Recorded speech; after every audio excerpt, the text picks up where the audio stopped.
এক ছবিতেই বঙ্গ বিজেপির সুকান্ত মজুমদার এবং শুভেন্দু অধিকারী শিবিরের লোকজনের জ্বালা ধরিয়ে দিয়েছেন দিলীপ ঘোষ।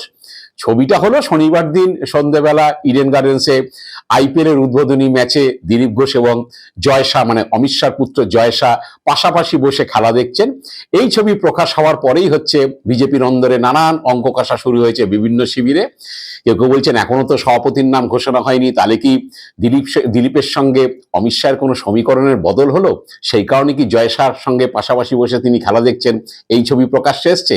এই ধরনের অঙ্ক চলছে। দিলীপ ঘোষ খড়গপুরে সম্প্রতি বিতর্কিত মন্তব্য করেছেন, তাতে পার্টি কিছুটা বিড়ম্বনায় পড়ে, কিন্তু রবিবার দিন শুভেন্দু অধিকারী হলদিয়ার সভা থেকে দিলীপের সেই বক্তব্যকে সমর্থন করে দিলেন। অনেকে বলছেন শুভেন্দু কি চমকে গেছেন সেই ছবি দেখে? এখন এইসব জল্পনা চলছে, এখনো নাম ঘোষণার আগে এই অঙ্ক কষা শুরু হয়েছে, তাহলে কি দিলীপ শেষ পর্যন্ত বাজিমাত করে দেবেন? এখন দেখা যাক যে সত্যি সত্যি সেই অঙ্ক মেলে কিনা কারোর।